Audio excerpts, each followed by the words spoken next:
My name is Skyler Scarlett. I'm the founder and CEO of GameClass. We transform any video game, typically popular video games, into Mhm. educational content Okay. to increase engagement and participation for students. Doing extremely well, seeing really rapid growth. We kind of knew students would love it, right? But teachers and educators have been really receptive to using it. Okay. Growing up as a gamer kid, you had some educational sort of like jump start and stuff like that. It was more just, trying to put a game element on top of learning math. Trying to trick us. We Yeah. still liked it, right? I remember Mhm. Oregon Trail. I still like that more than the other stuff. Mhm. But it wasn't Legend of Zelda. It Yeah. wasn't Mario Yeah. Kart, right? It wasn't GoldenEye. It wasn't the games that me and you probably loved. What we're doing is we're not trying to trick anyone. It's like, hey, you love Fortnite, we're going to use it. You love the new Mario Kart that came out last week, we're going to use it. Hmm. New gaming coming out next week, we're going to take advantage of that. So I think that's why people are so receptive of it. It makes Mhm. so much sense now. Why didn't no one do this for the last Yeah. years, right? So, first, before we even dive more into that, like, how did you even get started? Like, what was your start as far as like gaming and all of that stuff, and then sort of tying that into game class and all that stuff? How did you even get there? I'm a crazy entrepreneur. So I've been an entrepreneur for 15 years of my life. I've been on Shark Tank twice. Okay. I was in the cryotherapy industry. So cryotherapy is when you get really, really cold, Mm-hmm. reduce inflammation. So I had to sell something where you get into 250 degrees below zero, take your clothes, Okay. sell that. And I made millions. I sold millions of those. Yeah. If I can sell that, I can sell anything. So I did it the hard way, like in the business. Ended up doing a deal with the $1 billion health club, sold my company at 25. A lot of success you don't typically see in your first business. Then it Mhm. got really hard, right? Nothing went my way. COVID happened. I was in a health Yeah. club in California. Shut down, huh? Your business, cancel all your memberships. See you later. Whole year locked out. I was pretty depressed and sad. I went home playing a lot of Call of Duty Warzone. I realized every time my team won, our communication was really good. When we Mhm. lost, you could kind of see the breakdown of like, he didn't say the guy was over in the corner. I said, why aren't we using more video games? I researched it and I realized people already believe it works, but they're trying to build games from the ground up that are educational and hope they're fun. Why would we do that? We'll just use the games that are fun. No one's doing that. So I said, how can we do that? I tried a bunch of editors. Nothing was designed for video games and education. Hmm. Even tried to use Zoom recording. It was just so frustrating. So I said, we need to build our own cloud-based editor that instantly lets you take any video game and within 10 minutes create an educational lesson. What's Hmm. happening on the screen? Can we teach math, language arts, science? We just talk about critical thinking, decision making, financial literacy, and it just started to grow into this huge idea. I found a team to help me build it. I'm non-technical, I'm a salesperson, but I found a really talented dev team. My CTO has 25 years, Microsoft, Samsung, tons Hmm. of patents. He loved it. So we went all in, and it took us a long time to build this. Can't tell you how frustrating it is to build a cloud-based editor for all the sizes, right? All the screen sizes today, tablets, phones, So you gotta basically optimize for everything. Yeah. and all the web browsers that are out there. So it took us a long time to build, and we finally started to really sell, like I'd say 3 months ago. And that's kind of where it came from. Cool.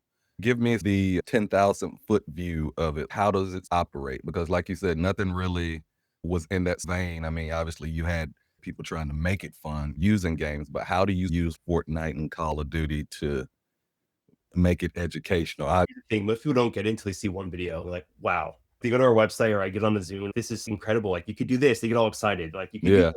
So I'll give you an example. Mario Kart, I always bring this up, right?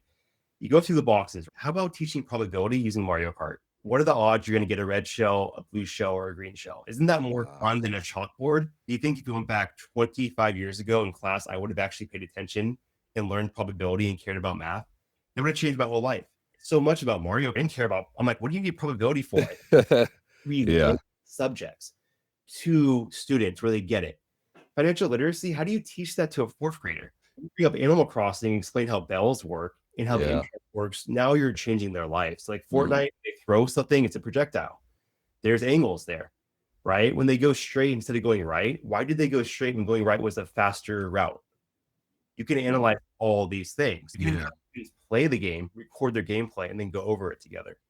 Does Hmm. that make sense? Yeah, I mean, I'm kinda looking at it on the website now, so I'm diving into it. It is very interesting, because like you said, a lot of people don't think about it like that, but it's also interesting, a few of the people that I've talked to have brought this up to me. Gaming is more than just gaming, obviously. A lot of people know that, but a lot of people don't really dive into that element.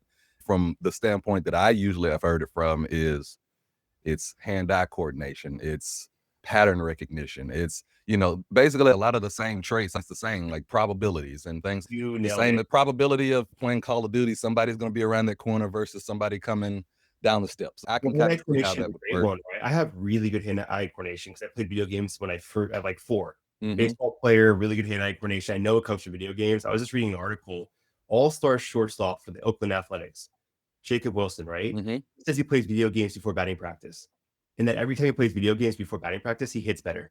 And eye coordination, that makes sense. Yeah. I'm an entrepreneur. Part of the reason I think I'm an entrepreneur is playing so many video games where it's okay to fail. You fail until you cross the finish line. Failing is normal in video games. When you're an entrepreneur, you fail a lot. So I think video Hmm. games are part of the reason why I'm an entrepreneur. I want to thank my mom for buying me all of Yeah. And so how does like because obviously I haven't been in school for a while. It's kind of hard to know, but I know when I was growing up, gaming in general was not really a part of anybody's curriculum, nor were they trying to make it a part of their curriculum. It was always seen as just a thing that you play and you're wasting time on and things like that.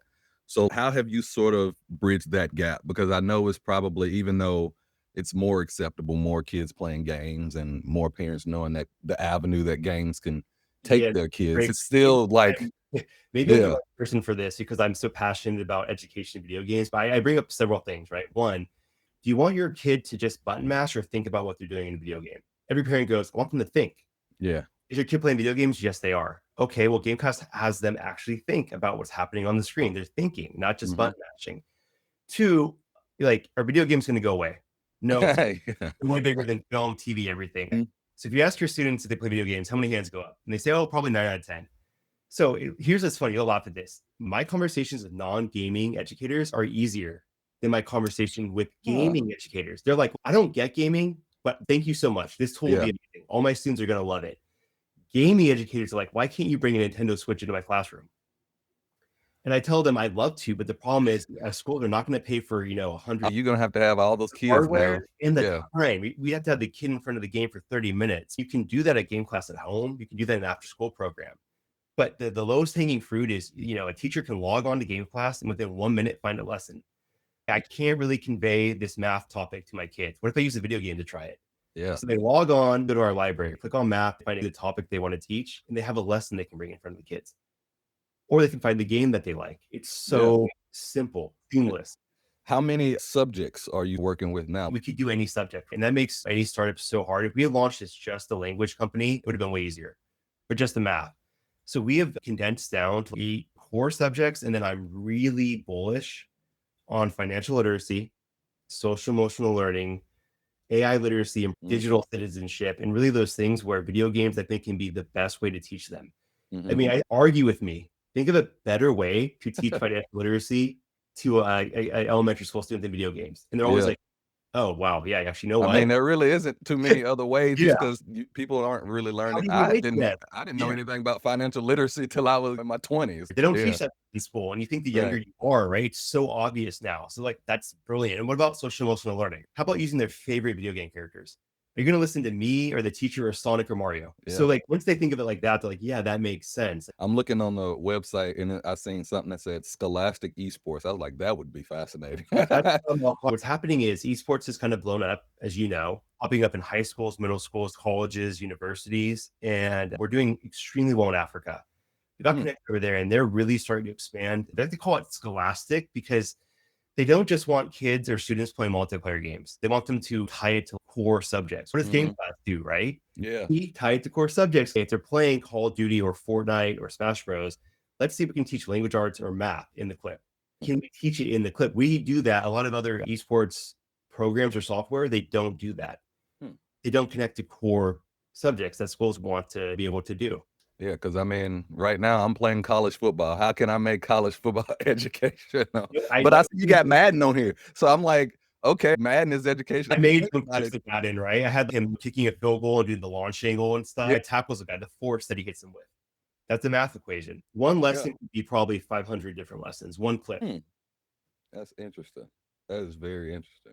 How long has this idea sort of been working, kicking around? Since 2020, but I 2020? want to say we started building it in like 2022. Took Mhm. us a really long time to build, and we've been trying to sell it probably for 3 months. Okay. Not that Okay. long. Yeah, so it's still pretty fresh. I was just getting ready to say, what has been the, I guess the kids' sort of reaction to sort Oh, of go to the because we on the website. obviously, I mean, because obviously you got the educators, which I can see how they would, however Well, you slice it, they're gonna have a, the students whatever. are the buyers, but it's Yeah, for the exactly. student. And we have videos of kids smiling, just having so much fun, especially because they see Mhm. their favorite video games. I was blown away when a question pops up. I'm like, they're gonna hate that. No, they're like, this is fun. Even the education of the video game is fun for them, but it's been really inspiring. I care about the learning outcomes. See the students so excited to learn because that wasn't my experience growing up. I didn't have a program where I'm like, oh, this is so much fun. I'm like, oh, I have to learn. I have to be here. Right. What is the start, the launching point? What is your vision for the whole thing? Is it just full steam ahead, keeping this going? Do you plan on adding things, adding subjects? What is your mindset as far as expanding it? Behind the scenes, I'm going to give you a little scoop. This blows your mind. We are GameClass.ai. We're doing some AI stuff. And I'm like, we took 2 years to build this editor. Why would we not connect AI to our editor? Yeah. Imagine you come on our website and you say, hey, I want to teach third grade math. I'll use Mario Kart, teach probability. And 10 seconds later, you get this awesome lesson done for you. Yep. No work, just done for you. And you Mhm. can take it and still tweak it with our editor, fine tune it. Imagine if we build that for parents, for teachers, how quickly, how accessible it is. You need Yeah. to personalize it for a certain type of student. It's so much easier to do that because you can prompt it. What student you can't reach? What do they really need? I can prompt that for them. So I think that's the future for us is that AI stuff we're doing behind the scenes. AI fascinates me. I'm not the greatest AI engineer, but I do dabble. I've made a few bots and done a few things with AI. How would you sort of mesh the AI and have all of that work, but also keep it, I guess some of the lessons are going to have to be personal or a little more personalized than others. So I'm guessing the AI would be helping with that as well. But before that, how do you get there? I know AI prompting and stuff is, I know that's going to be, Well, we have to code it, right? We have to yeah, really code it. And you can't do this without building your own editor. Well, you can't just say, oh, hey, build me an editor, do this, it won't work. So it's really challenging. We need to link it. We have 3,000 gaming clips in our template library. okay. We have to link it to all the clips that we add in there and then teach it from the ground up how to read the screen in the frames and then put things around how our feedback works from all of our users. So it's challenging, but it's going to probably start at like 50%. And then after a year, we'll get up to like 80%. Hmm. So it's going to take some time. Probably in the next 5 to 10 years, we're gonna have more AR, VR stuff. I can only imagine this thing in a headset or some goggles. I'm really bullish long term on VR and AR. I think short term, it's going to take a long time. I have a headset, I don't use it as much. It's just more time extensive, but the learning experiences are going to be phenomenal. And we're going to want those clips to teach, like a doctor doing surgery. There's a lot of stuff in the future we use that for. What you telling me is one day in the future, I'm gonna be able to play Call of Duty and learn probabilities on my meta glasses. Yes, I would say absolutely. And it's going to be kind of funny and you'll laugh. But here's the thing, when you do that, you retain more information, right? It's That's hard to true. forget a lesson where you're like, this is so unique. You don't forget those. Yeah, One of the reasons why GameClass is so interesting. How do you forget that? yeah. Playing Call of Duty, taking a lesson about it for, like you said, something so random, it's like you can't forget that lesson. So I'm thinking of how I would use. I do Forex outside of this, so I do like financial stuff, and so I just wonder if I could find a way to make Call of Duty. In Call of Yeah, Duty, right? You talk about yeah, okay, supply and demand, this it's going up and price going down. You would make yep. a fun way to teach it and That's relate cool, it man. using a game that people love. Yeah, Yeah. that's cool. This has been more of a general question. Like, what is your take on education in general? Obviously, because this is sort of an educational thing. AI and gaming. What are your general thoughts on all this stuff? Because people get really passionate one way or the other most of the time. Some people think it's going to take jobs. Some people think it's going. I'm definitely a little worried. I love AI. I use it every day. It's changed. Game class is so much easier to do than my first company I launched because I had Mhm. AI to help me do all this stuff. Extremely challenging, but I didn't have that when I had my other company. I am worried about the jobs it's going to take away. I really am because if we're going to take away jobs, we need to give those jobs back to those people. We need to be able to find jobs quickly, earn income, and so that's just hope we have a plan where if someone loses their job, there's an opportunity for them to maybe even be the person that prompts the AI. We're going to need people to prompt it. It will create jobs. So if AI takes your job away, I hope it creates a job for you. Yeah. It's only fair. So I am a little bit worried. I'm also very excited about how it's going to change our lives, right? Yeah. Yeah. It's going to change everything about it. Hopefully make things easier and better. With It's video definitely doing that. That's for sure. I mean, video games, I'm a little bit nervous. I hope they don't get cheaper with AI and then reduce the experience for us. I don't want to see that happen. I think there's things where they can use AI and the games will be even better.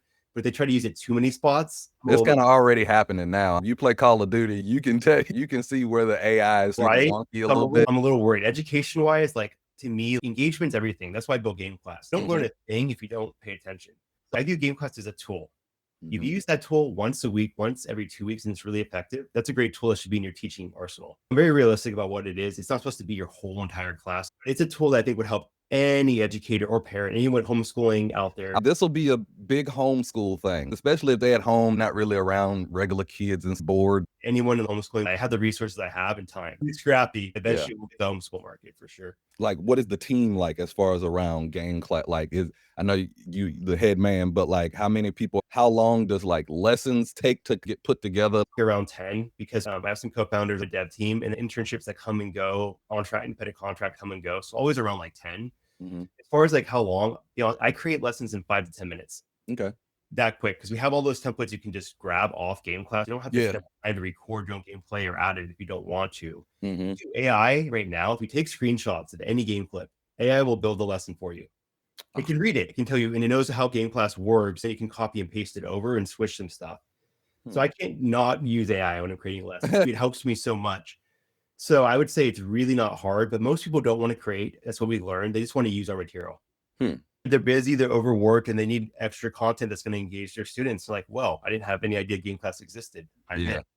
See, me, this would be a thing for me. Like, usually when I'm not doing this or doing something work related, say I got to go get an oil change or something. If I'm sitting out getting an oil change playing Pac-Man, that would be, not only beneficial, but just more fun in general. I'm the type of person who seeks out knowledge and I like learning different stuff. I didn't know really anything about AI until I started doing it. Now I use AI for most of the stuff that I do. I know that I can learn to do stuff, but learning how to do this AI stuff was not really the most fun thing because you usually learn by messing stuff up for the most part. This would be a great tool to sort of bridge that gap. Like, you don't necessarily have to fully dive into this, that, and the third just yet. But you just learn the primary skills first, and then you sort of dive into it. You know what I'm saying? I think it's going to take a little bit longer to reach our age, university, and that's okay. I think it will happen. Right now, we're a logical fit for elementary school, middle school, high school, especially elementary school. But over time, I think some people might laugh. I said, hey, you use this for corporate training, they would laugh. But then if I did, I bet you they'd be like, wow, this is actually really effective. And it's because what I mentioned to you, it's so unique, you can't forget it. The thing is to get people to pay attention and not forget the training.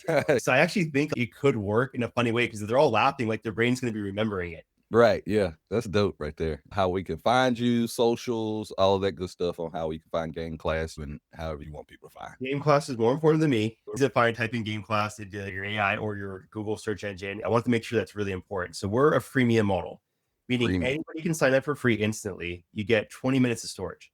You can create stuff. You can watch our free library. There's like 350 lessons in there. Most people don't know that. So yeah, it's really easy just to kind of see if GameClass is for you or mess around with it. Personally, super easy to get a hold of. I get back to anyone, even if you just like, hey, Shark Tank, I need some help. I love entrepreneurs. So I'm on LinkedIn. That's where I am the most, but you can find me all over the internet and reach out to me. Cool. And that'll be my last question because I didn't necessarily dive into it, but Shark Tank, yeah, that is kind of fancy. That's kind of cool. And obviously, I used to watch Shark Tank back in the day, when you had, who was it, on Mark Cuban and all of them on there. So, and you said you've been on there twice. What was that experience like? Obviously, that is a cool experience, but I know they can grill you sometimes. So. Oh yeah, we were like, are they going to grill us? What's going to happen? I was only 24 years old, and honestly, it was like an out of body experience, right? You're watching yourself walk down, like you're like, and they're playing Ice Ice Baby as you're walking. They have you stand in for the sharks for 5 minutes, just an awkward silence, and like it's really awkward. You're waiting for them to say go, and Mark Cuban looks at me and he goes, Skyler Scarlett. He's like, your mom named you Skyler Scarlett, and we all started laughing. Mark was great, like broke the ice. They were nice to us. I think they knew we were genuine. Mark was like, look, all my players like cryotherapy. They all use cryotherapy. They did not grill us. They weren't mean to us. We looked really good on TV. Changed my life. I can get a hold of almost anyone in the world. Just to say Shark Tank entrepreneur in that email. Is that fair? No, I don't think it's fair. I think it's just people are like, oh, he's on Shark Tank. Maybe I've seen him, right? Yeah. Like instant, like, oh, like I Shark Tank. Well, I guess another thing is not everybody gets to get on Shark Tank, so you had to do something right in order to get on Shark Tank. You know, I think they said 90,000 people applied for our season, and they chose like 300 to fly down, and from 300 they only air like 75 of the segments. I felt confident we would air because it's cryotherapy. Big chamber, Robert Herjavec in there and froze them. So I'm like, there's no way up there. I haven't done it too many times. I have done it a couple times, and every time I go, I'm fascinated. That's a good experience. Dope. I think that's been its biggest value. Is just getting a hold of people, being able to say I was on Shark Tank. it's a good icebreaker networking tool, basically. I mean, Absolutely. I was gonna say for someone who improvised most of this interview, you're phenomenal.